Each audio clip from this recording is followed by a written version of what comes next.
Hello everyone, स्वागत है आपका आज के इस वीडियो के अंदर जिसके अंदर हम लोग डिस्कस करने वाले हैं बियरिंग इंडस्ट्री के बारे में। और हम करेंगे इस इंडस्ट्री का ए टू जेड एनालिसिस। तो इसके अंदर हम लोग सबसे पहले बात करेंगे ग्लोबल बियरिंग इंडस्ट्री के बारे में।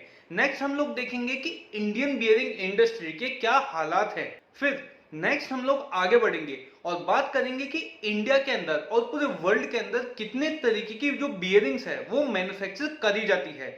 नेक्स्ट हम लोग देखेंगे इंडिया के अंदर मार्केट शेयर ब्रेकअप कि किस कंपनी के पास में कितना मार्केट शेयर है अभी के टाइम पे।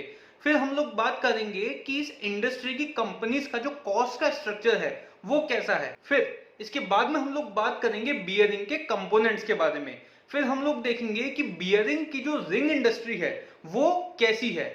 और इसके बाद में नेक्स्ट देखेंगे इंडियन फॉर्जिंग इंडस्ट्री के बारे में। और फिर लास्टली हम लोग बात करेंगे बियरिंग इंडस्ट्री के फ्यूचर आउटलुक के बारे में। तो अब अगर हम लोग हमारे सेशन को स्टार्ट करें ग्लोबल बियरिंग मार्केट के बारे में बात करते हुए, तो जो ग्लोबल बियरिंग मार्केट है उसकी वैल्यूएशन फाइनेंशियल ईयर 2019 के अंदर थी यूएसडी 50 बिलियन की।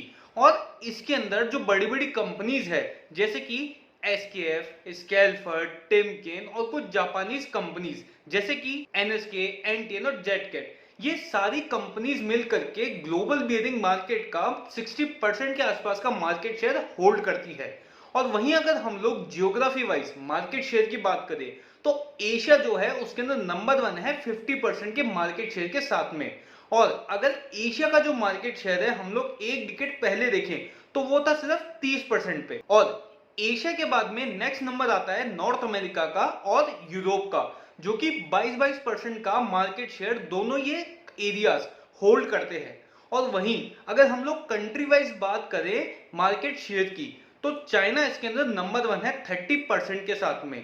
वहीं दूसरे नंबर पे भी एशिया की एक और कंट्री जापान, वो आती है 10% के साथ में। और अगर हम लोग चाइना के मार्केट को थोड़ा सा और डिटेल में देखें तो चाइना का जो मार्केट है वो काफी फ्रेगमेंटेड है, क्योंकि चाइना के मार्केट में 1/3 जो मार्केट शेयर है टोटल का वो होल्ड करती है ग्लोबल एमएनसी कंपनीज। और बाकी का जो 2/3 का मार्केट शेयर बचा वो होल्ड करते हैं वहां के डोमेस्टिक मैन्युफैक्चरर्स। अब आने वाले टाइम के अंदर जो डेवलप कंट्रीज है जैसे कि यूएसए, जापान और पूरा वेस्टर्न यूरोप, वहां से बियरिंग को लेके ग्लोबल मार्केट के अंदर जो डिमांड जनरेट होगी वो होगी ड्यूरेबल गुड्स की इंडस्ट्री से और इंडस्ट्रियल गुड्स की इंडस्ट्री से भी। वहीं इंडिया और चाइना के केस में जो डिमांड आएगी बियरिंग्स के लिए वो आएगी रेलवेज के सेक्टर से। इसके अलावा इलेक्ट्रॉनिक्स, एयरक्राफ्ट और मोटरसाइकिल के सेक्टर से भी इंडिया और चाइना के अंदर डिमांड काफी अच्छी खासी जनरेट होगी। अब यहाँ पे जो पूरा ग्लोबल मार्केट है बियरिंग्स का वो ब्रॉडली दो कैटेगरीज के अंदर डिवाइडेड है। एक तो है ऑटोमोटिव का सेगमेंट, एक है इंडस्ट्रियल सेगमेंट। अब यहाँ पे जो इंडस्ट्रियल सेगमेंट है वो पूरे ग्लोबल बियरिंग मार्केट का 62% होल्ड करता है और बचा हुआ रहता है ऑटोमोटिव सेगमेंट के पास। और आप चार्ट के अंदर भी इनके जो सब डिविजन्स हैं वो देख सकते हैं। तो अब अगर हम लोग हमारे डिस्कशन में आगे बढ़े और बात करें इंडियन बियरिंग्स मार्केट के बारे में, तो इंडिया का जो बियरिंग मार्केट है उसकी वैल्यूएशन है 12,000 करोड़ आईएनआर की। और ग्लोबल मार्केट जो है टोटल उसका ये सिर्फ 4% ही होल्ड करता है।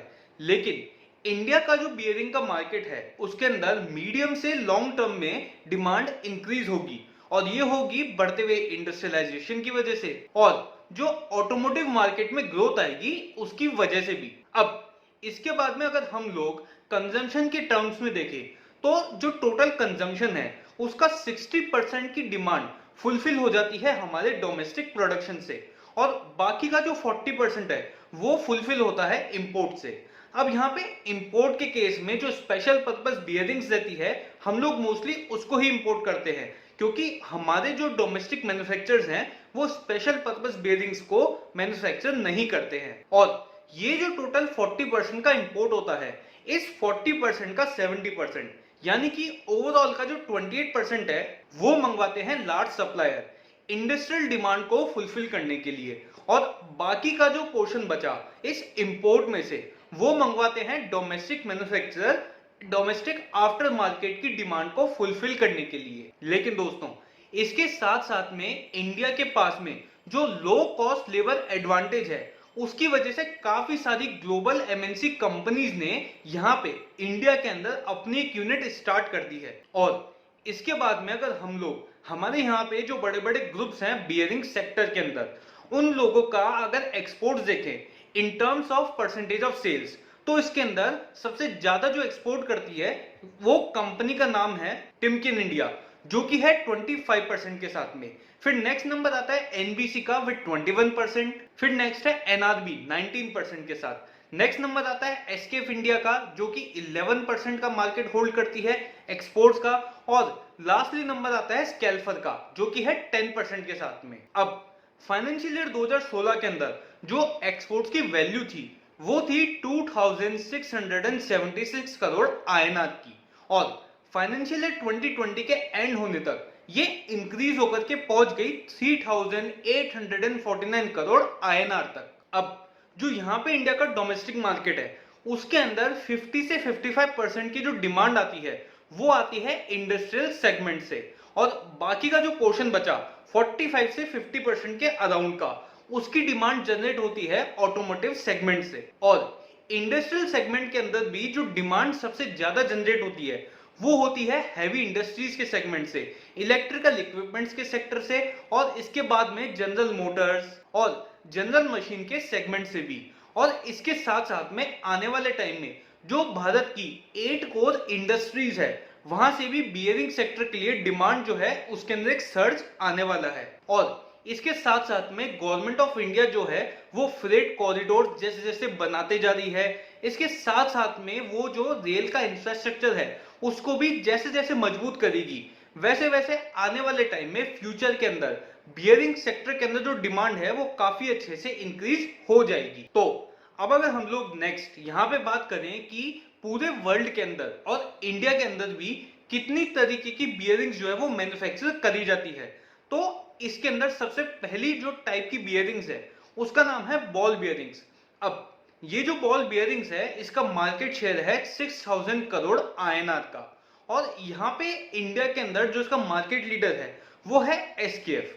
अब ये जो बॉल बियरिंग्स है ये यूज होती है फैंस के अंदर, पंप्स के अंदर, मोटर, टू व्हीलर और थ्री व्हीलर के अंदर भी। अब नेक्स्ट अगर हम लोग बात करें टेपर्ड रोल बियरिंग्स के बारे में, तो इसका जो मार्केट साइज है वो है 2200 करोड़ से 2400 करोड़ आईएनआर का, और यहाँ पे जो मार्केट लीडर है वो है टिमकेन, एसकेएफ और स्केल्फर।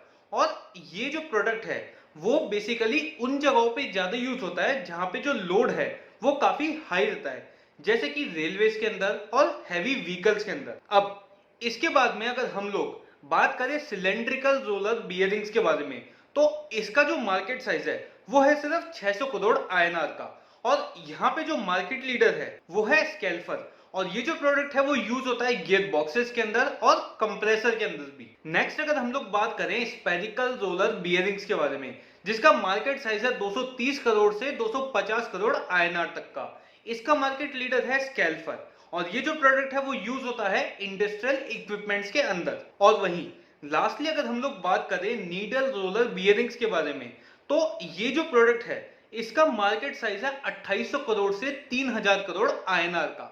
इसके अंदर मार्केट लीडर है एनआरबी, और ये जो प्रोडक्ट है वो यूज होता है इंजन के अंदर और कंप्रेसर के अंदर भी। तो अब अगर हम लोग हमारे इस वीडियो के अंदर बात करें मार्केट शेयर के ब्रेकअप के बारे में, तो यहाँ पे जो 23% का मार्केट शेयर कंपनी होल्ड करती है उसका नाम है एसकेएफ, और ये है इंडिया के अंदर नंबर 1। नेक्स्ट नंबर पे आती है स्केल्फर विद 21%, फिर है एनबीसी विद 16%, इसके बाद में नंबर आता है टिमकेन का 13% के साथ में, और एनआरबी है 6% के साथ में।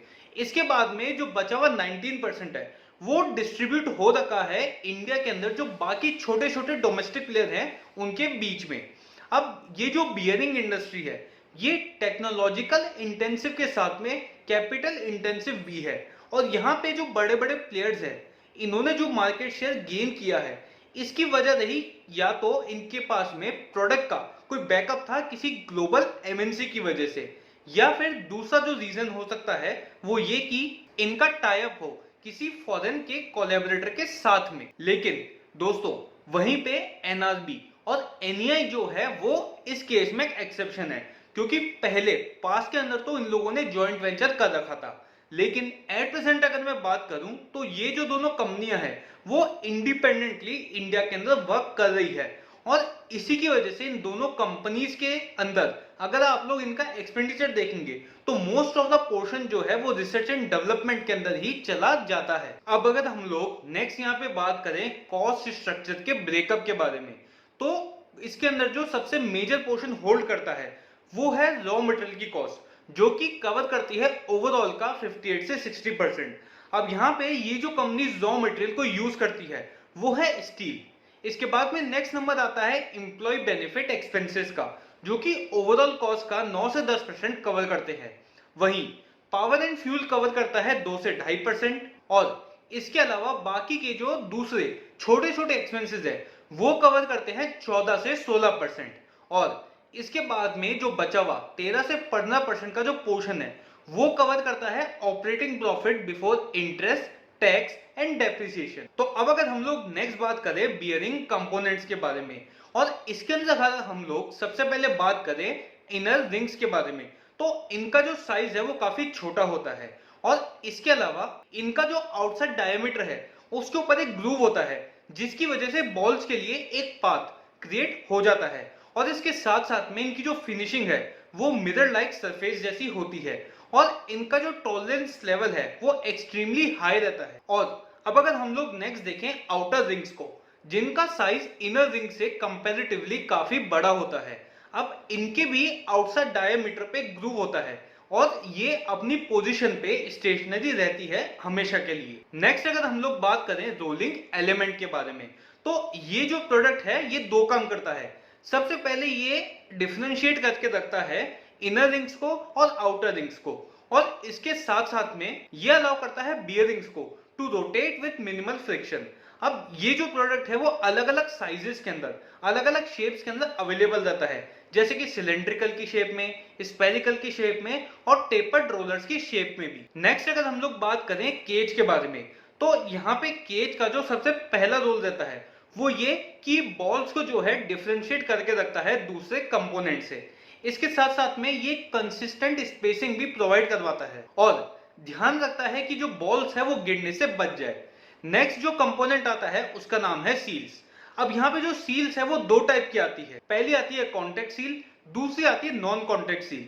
अब जो कॉन्टेक्ट सील है वो नॉन कॉन्टेक्ट सील के कंपैरिजन में ज्यादा रिलायबल होती है, और यहाँ पे जो सील्स होती है उनका काम होता है to keep containment out of bearing. अब इंडिया के अंदर जो बियरिंग रिंग्स के मेन सप्लायर हैं उसमें सबसे पहले नाम आता है रोलेक्स रिंग का, जो कि भी हाल फिलहाल के अंदर ही लिस्ट हुई थी। इसके बाद में जो बाकी मेजर प्लेयर हैं उसमें नाम आता है अग्रसेन इंजीनियरिंग का, कीर्ति फोर्जिंग्स का, और आरटीपीएल का। अब अगर हम लोग बात करें बियरिंग रिंग्स इंडस्ट्री के बारे में, तो ये जो इंडस्ट्री है इसका मार्केट साइज है 2200 करोड़ आईएनआर का, और ये इंडस्ट्री कंट्रीब्यूट करती है 18.3% of size of domestic bearing market.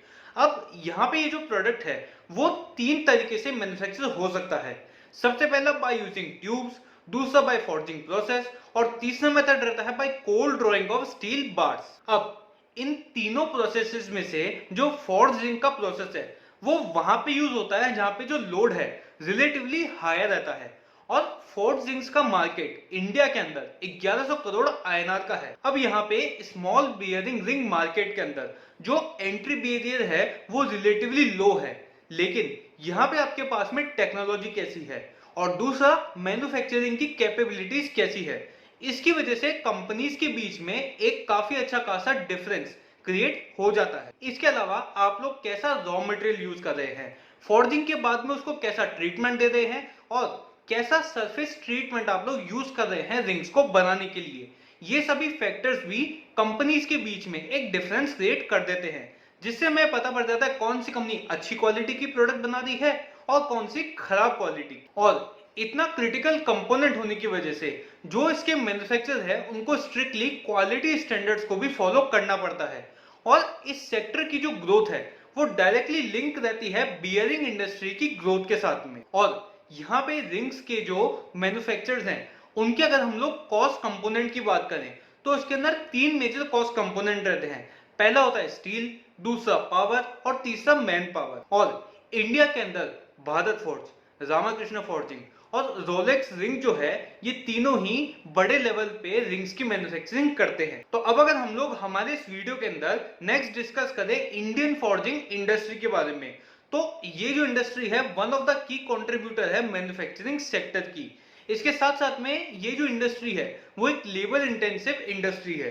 तो इस लेबर इंटेंसिव प्रोसेस की वजह से इस इंडस्ट्री के अंदर जो इंडियन कंपनीज है उनको ग्लोबल कंपनीज के कंपैरिजन में एक कॉस्ट एडवांटेज भी मिल जाता है। और इसके साथ साथ में कंपनीज के पास में अगर टेक्निकल नो हाउ काफी अच्छा है तो यहाँ पे इन कंपनीज के जो मार्जिन है वो भी काफी अच्छी तरीके से ऑटोमेटिकली इंप्रूव हो जाते हैं। अब इस इंडस्ट्री की जो प्रोडक्शन कैपेसिटी है वो है 4.7 मिलियन एमटीपीए की, और फाइनेंशियल ईयर 2020 के एंड होने तक इस इंडस्ट्री ने जो टर्नओवर अचीव किया था वो था 34,000 करोड़ आईएनआर का, और इसके अंदर 60% के साथ में सबसे बड़ा कंट्रीब्यूटर था ऑटोमोटिव सेक्टर। अब इस इंडस्ट्रीज के अंदर जो कंपनीज है उनका डिफरेंशिएशन होता है उनकी इंस्टॉल्ड कैपेसिटी के हिसाब से। तो अब यहाँ पे अगर किसी कंपनी ने 75,000 प्लस एमटी की इंस्टॉल्ड कैपेसिटी कर रखी है तो उनको माना जाता है वेरी लार्ज यूनिट। अब अगर किसी कंपनी की इंस्टॉल्ड कैपेसिटी 30,000 एमटी से लेके 75,000 एमटी के बीच में है तो उसको माना जाता है लार्ज यूनिट। 12,500 से 30,000 एमटी के बीच वाली कंपनियों को कहा जाता है मीडियम यूनिट, और 5,000 से 12,500 की प्रोडक्शन कैपेसिटी वाली कंपनीज को कहा जाता है स्मॉल यूनिट। और वेरी स्मॉल यूनिट्स में वो कंपनीज आती है जिनकी प्रोडक्शन कैपेसिटी होती है लेस देन 5,000 एमटी। अब इस सेक्टर की 83% कंपनीज दोस्तों small and very small units के अंदर काउंट की जाती है। 9% आती है मीडियम यूनिट्स की रेंज के अंदर, और 8% ही सिर्फ आ पाती है large and very large units के अंदर। तो अब अगर हम लोग हमारे इस वीडियो के अंदर बात करें लास्टली फ्यूचर आउटलुक के बारे में बियरिंग इंडस्ट्री के, तो Q1 फाइनेंशियल ईयर 21 के अंदर इस सेक्टर की जो भी कंपनीज थी उनके रेवेन्यू के अंदर एक मेजर डाउनफॉल आया था लॉकडाउन की वजह से। लेकिन Q2 के अंदर इस सेक्टर की जो भी कंपनीज है उन लोगों ने एक वी शेप रिकवरी अचीव कर ली है, और इनकी रेवेन्यू ग्रोथ के पीछे वजह रही इनकी इन्वेस्टमेंट साइकिल। और दूसरा जो रीजन रहा वो था दूसरे सेक्टर से जो डिमांड आई उसकी वजह से भी इनका रेवेन्यू इंक्रीज हो गया था। और इसके साथ साथ में incremental investment toward capacity creation and new machineries के लिए भी जो इन्वेस्टमेंट किया गया था उसकी वजह से भी डिमांड जो है वो इंक्रीज हो गई थी। और रेवेन्यू के अंदर फाइनेंशियल ईयर 2013 से लेके फाइनेंशियल ईयर 2019 तक के बीच में ग्रोथ आई थी 10.1% के सीएजीआर के हिसाब से, और वहीं पे फाइनेंशियल ईयर 2021 से लेके फाइनेंशियल ईयर 2025 तक जो ग्रोथ रेट एक्सपेक्टेड करी गई है वो करी गई है 9 से 11% के सीएजीआर के अराउंड की।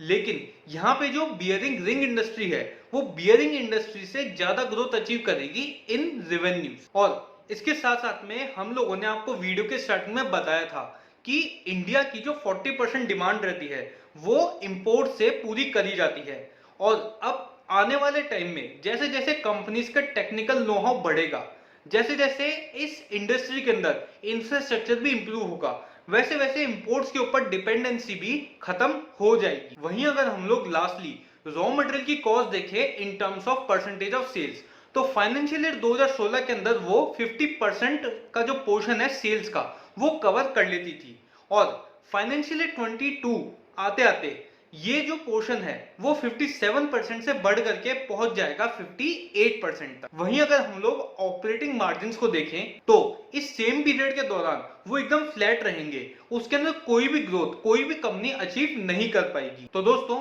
ये था हमारा पूरा वीडियो बियरिंग इंडस्ट्री के ऊपर। उम्मीद करते हैं कि वीडियो को पसंद आया होगा, तो प्लीज दोस्तों इस वीडियो को लाइक करना, शेयर करना और हमारे चैनल को सब्सक्राइब करना ना भूलें।